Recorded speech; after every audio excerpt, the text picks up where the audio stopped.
Hello. Kasi yung nakita ko yung yung nilagay niyo pong karatula dun sa isang poste po. Wala ko kasing nakasulat na address. Mag-i-inquire ho sana ako. Opo. Ano ho ba yung address? Sandali lang ho. Sige po.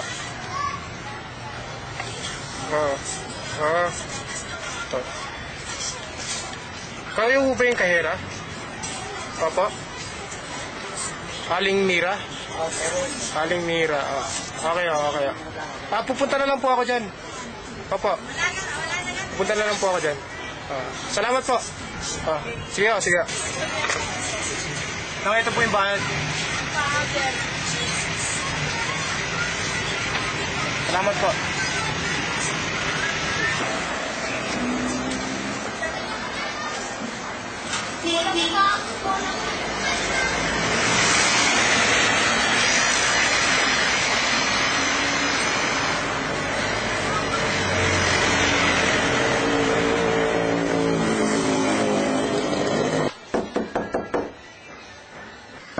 Ako po. Magandang hapon po. Ganda po si Aling Mira. Ako si Mira. Ikaw yung tumawag kanina? Opo, ako po si Peter dyan. Pasok ka sa loob. Salamat po. Upo ka. Salamat po. Estudyante ka ba? Oo, estudyante ako. 800 ang upa dito. Total, estudyante ka naman. Kahit nakalahati na lang muna yung advance. May mga kasama ka rin ibang lalaki dito, mga estudyante rin. Tapos nandun yung kusina natin, nandun yung kainan, tapos banda dun yung banyo. Hindi naman maigpit ang carpet dito eh. Total, mga lalaki naman kayo. Basta, bawal ang toma at saka chongke. Yung Yossi, ayos lang. Basta huwag nyo lang itatapon kung saan-saan ha. Pinapayagan na nga kayo eh. Tsaka Peter. Hoy! Bakit o? Bawal magdala ng babae dito. Maliwanag ba tayo? Opo. Saan ba yung kwarto ko rito? Halika. Ito ang kwarto mo, ha? Bahala ka na muna sa sarili mo. Malakad pa kasi ako, eh. Di niyo ba ako sasamahan sa loob? Ha? May tiwala naman ako sa'yo, eh. Tsaka isa pa, may lakad pa ako, iho, eh. Bahala ka na sa sarili mo, ha? Sige. Madali ako. Ay, sandali lang ako. Kailan ko ba babayaran yung upa? Kahit bukas o sa isang araw. Buka ka ng batino, eh. O, paano, ha? Sige.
Uy!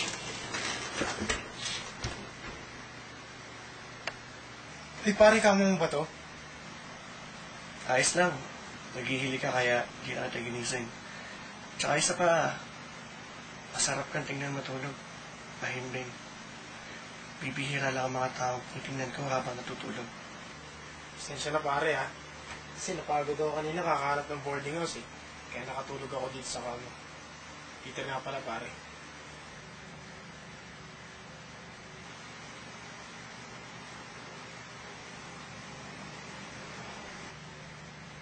Ayos. Dito ka nakatira, no? Nakita ko nga yung picture mo doon sa labas eh. Galing mo ba si Aling Mira? Ha?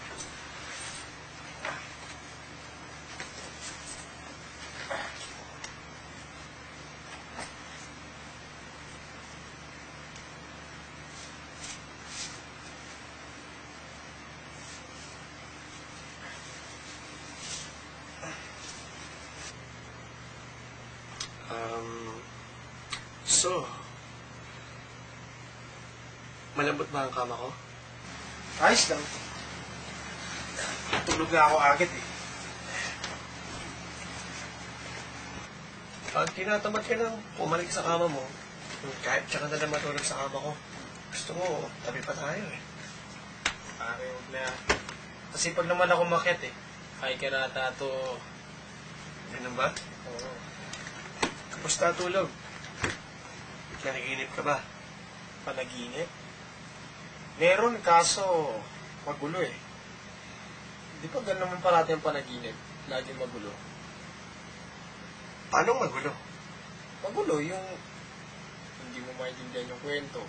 Tapos, paiba-iba yung mga pangyayari. Basta magulo. Ba't di mo sa akin sabihin kung anong napanaginipan mo? Teka lang, ba't tayo napunta sa panaginip? Si Madam Auring ka siguro, no? Interpreter ka siguro ng panaginip, no? Gusto ko lang maalala mo kung sino at ano ang napanaginipan mo. Alam mo kasi, marami kang matutuklasan dahil lang sa panaginip. Well, may nakita akong